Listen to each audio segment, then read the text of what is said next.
Grab your staff. Your sword. And your shield. And my axe. Your axe? As in, like, take it from you? No, because, you know the thing with the... Okay? And dive into the new dungeons in midnight to uncover ancient stories, familial tragedies, plot twists, and generally loot. Like a lot of loot. Yeah, we're in for that loot. But no trinkets. Yeah, they don't exist. So let us tell you about the new dungeons coming with the Midnight expansion.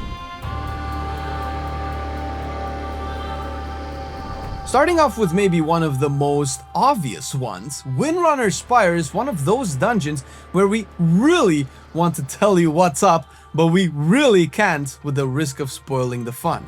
By being aptly named, it is the home of the Windrunner family, and by extension, the Windrunner sisters, Illyria, Sylvanas, and Verisa. In this dungeon, you will be met with a very special elf that will walk you through their backstory and fill in the gaps of their relationship, potentially playing a big role into the characters of the three famous elf ladies. The environment is really cool and very reminiscent of the old Ghostland zones, of course upscaled and modernized with appropriate enemies for the time setting of the story. Venture through the spire and encounter a very unique set of bosses and enemies along the way with some of the most interactive mechanics to solve and, of course, as always, loot to acquire. Oh, relax. It was merely a setback.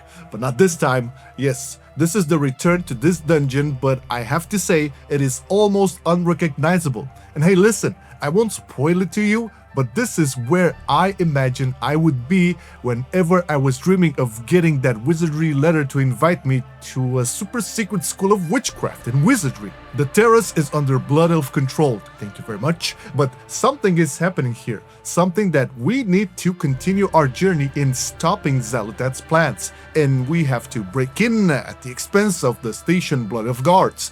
This will be your first real taste at what it will take for us to be able to save Silvermoon from the enemies we will eventually have to face.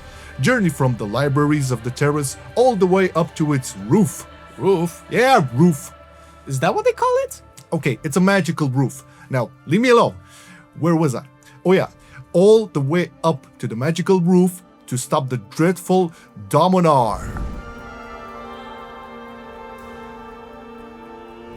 It's not all fun and games and magical tomes from where arcane barriers come. Next, we need to be dirtier, sneakier, down in the darkest alleys of Silvermoon, which, if you think about it, with it being Silvermoon and all, not that dark. Maybe a bit pleasant, actually.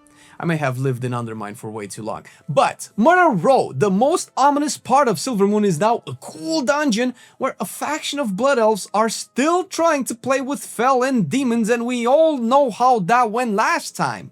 Not under our watch. Can't have demons raining on our doorstep with all these purple-blue enemies roaming around as well. So onwards we go to stop the devious fel plans from happening, with demon hunters being happy once again that they get to wet their blades with demon blood.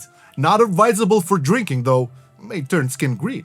Coerce guards, teleport across platforms, stop chaotic rituals, and keep the peace in Silvermoon because we just got it, man. It's all built and nice and shiny. Why they gotta bring these noisy demons in? The theme? Shamans. And druids. But mostly shamans. That's in the next dungeon. Shut up. In any case, the Amani are making a comeback and healing old wounds. One such wound is with the Loa of War, and to garner his strength, we need to pass his trials as we venture into... You'll see how the seasons are shifting and winter is coming, or at least that's the theme of the first part of this dungeon. A really cool take on how nature shifts and stirs and attempts to stop us from pushing through the blizzard. Like the ones who are making the game? The actual blizzard, man. Pay attention. Will we pass the trials? Can we help restore Amani's strength and garner new allies in our fight against Xal'atath? You'll need to do the dungeon to find out. Are we allowed to be biased? Yeah? Cool. The best dungeon ever made is coming in an expansion near you. Dive deeper into the Amani culture, their shamanism, their warlockism, and save the Witherbark trolls from the Vile branch, cause you don't want the Vile ones to wither the other ones. This dungeon is an absolute beauty and marvel at how much the troll culture has seeped into the zone. And hey, did you know you'll be fighting a Beast Mastery Hunter boss? Wait a minute. Isn't it a survival hunter boss? It's a survival mastery hunter boss, where you can see firsthand why it's not safe to make your own pet tank a bunch of adventurers looking for loot. Oh, and saving the innocent, that too. The trek from the outside part of the dungeon to the spooky basement where all the necromantic cooking is happening will take you for a ride, so don't miss out on this one, folks. So, with all this void going around, the light is clearly the better end of the deal, right? Right? Well, not always, because if you let it run amok, it might cause problems like plants overtaking everything, T-Rexes, Dinosauruses, plant dinos chasing you like in those movies you saw as a kid.